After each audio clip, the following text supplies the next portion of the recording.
Tired of the grind? Well, imagine getting paid $100 an hour for doing something that you love doing and you can do it from anywhere.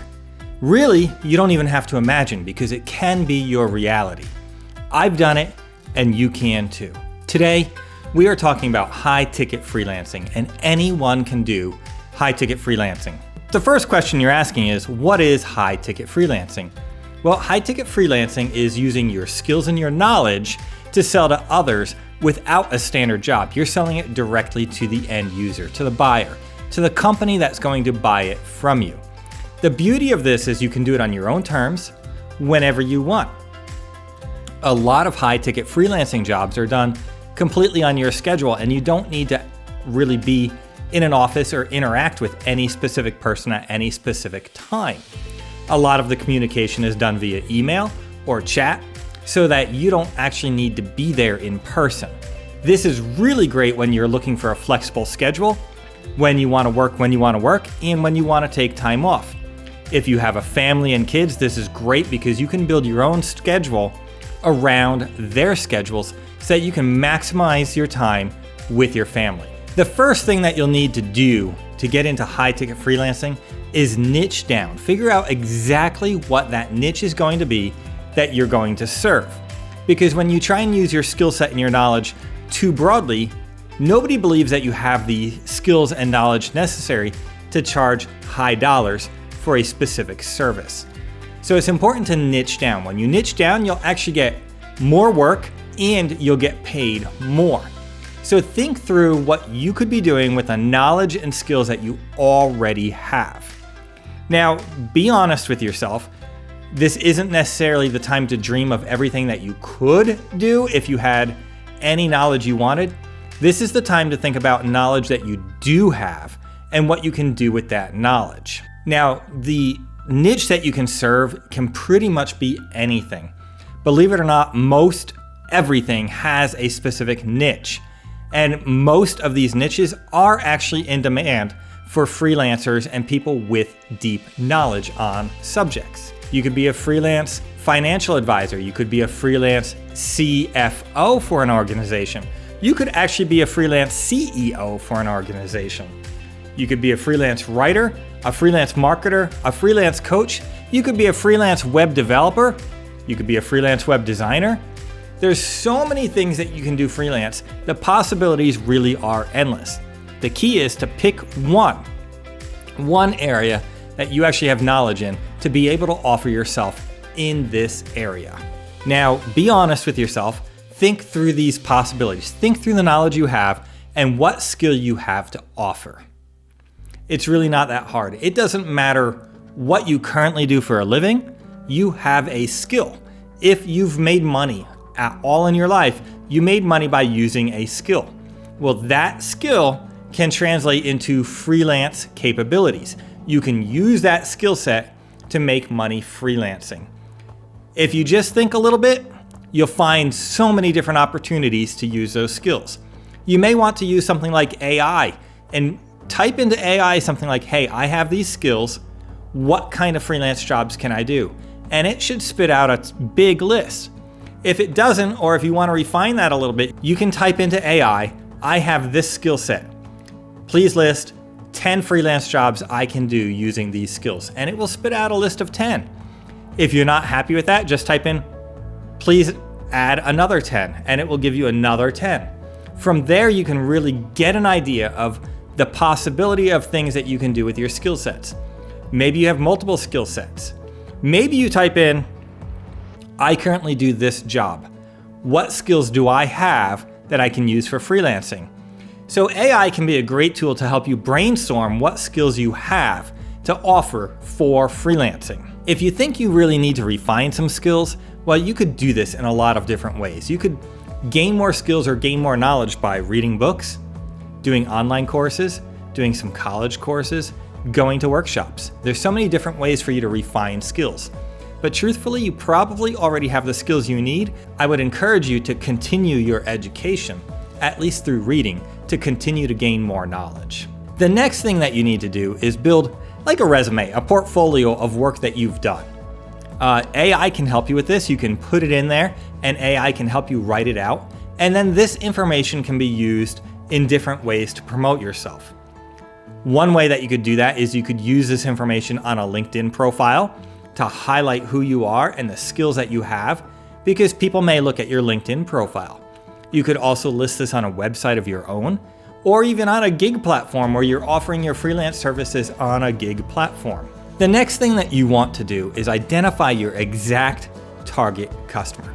Who is the best customer you could hope for? Outline who they are, what they look like, what they make, where they work, whatever the case may be, whether if it's a company, what size is the company, what is the revenue of the company, how many employees do they have, what do they do? By doing this, you'll know who the ideal customer is and how to start communicating to them. When you know the ideal customer, you can market or target what you're saying directly to those companies or those people who fit that demographic specifically. Because when you try to say it to everyone, nobody hears you. But when you speak specifically to someone, everybody hears you. It's pretty amazing how this works. So identify who that ideal customer is, what that ideal customer looks like, then communicate to where they're at. Communicate in words that they understand. Communicate in a way that they hear you. Now, you can find clients on a lot of different platforms. So again, you might not even have to leave the house. You can find good customers on gig platforms like Fiverr or Upwork. You can find them on online job boards. You can find them on LinkedIn. You can find them by referral from other people that you've worked with. Other people know other people and can refer you. So just reach out to a few people and let them know what you're doing. You could also find clients by networking. Go to like a community coffee type event or a chamber of commerce type event, or there's networking groups like BNI. And you can go to those events to network with others and share what you do. This is a great way to find new customers, new clients for your new freelancing career. Now, a key is you want to set your rates. And this is tricky because quite often we undervalue what we're worth. So we undercharge what we're worth, and frequently we're willing to negotiate quickly just to get a job. Well, not every dollar is a good dollar. So you want to set your rates reasonable, but I would encourage you to set them a little higher than what you think you should be setting them. Again, this will attract a premium customer who will pay premium rates. You won't work as hard for good money. This is key.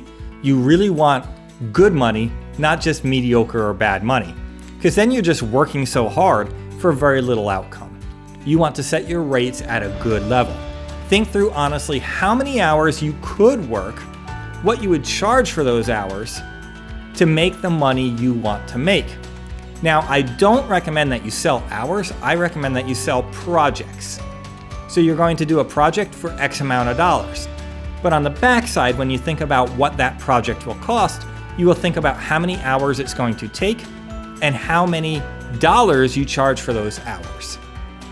That's how you would price it out. But remember, you want to set yourself at a higher level, not at a lower level. So set that pricing at a good rate to attract that premium customer that you're after.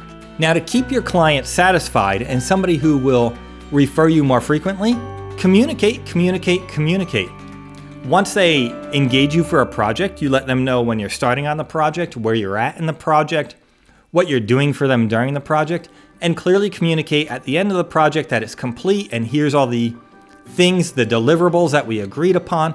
And if there's any questions or concerns, you would like to discuss that with them as well. The more you communicate, the happier your customer will be. Think of it like a package that you're receiving. You track it. You log into UPS or Amazon or whoever it is shipping with, and you're constantly looking at where it is. Oh, it moved post offices or it moved facilities. Oh, it's getting closer. I see the expected delivery date. Your work should be very similar, where you're keeping your customer updated as to the progress you're making and what you're working on. Everybody likes to be informed. So make sure that you're communicating well throughout the process. When you do this, you make a happy customer. A happy customer will buy from you again and refer you to others. Now, the best way to make future money from this is to keep your customer happy where they repeatedly buy from you. It's much easier to keep a customer than it is to find another customer. Now, I'm not saying don't go find more customers, but if you can keep that snowball growing of you've got customers who are doing repeat business with you and you're adding more customers in, you're going to have plenty of customers to work with and you can make as much money as you desire. This will also allow you to pick and choose your customers, and this is a fantastic position to be in. I honestly have customers lining up to do business with me, and I turn down a lot of work so that I can pick and choose the customers that I want to work with. It has now become a privilege to work with me because I'm not taking everybody who wants to give me money. I'm only taking the ones that I want to work with. My schedule is full, I make great money, and I'm very happy with my customers, and that also helps me do even better work because I like the people that I do work for. And you can get to the same position, you just have to build your base of customers that you enjoy working with, charge premium rates, and continue to add new ones in. Eventually the word is going to spread and people will be reaching out to you and you'll be able to pick and choose who you work with. Now, another thing you can do when the workload really stacks up, you can consider outsourcing some of your work. Maybe you start with a virtual assistant to take on some of the administrative tasks. Maybe you hire somebody to work with you to take on some of these freelance tasks, and you start to make more of a company of people doing what you do. Really, the sky is the limit, and it's up to you how far you take your freelancing career.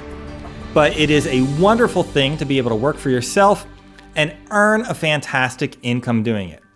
I really encourage you to take a look at this, chat with AI, figure out what you could be freelancing, and go ahead and give it a try. Because there's nothing like making great money working for yourself. I know you can do this. I believe in you.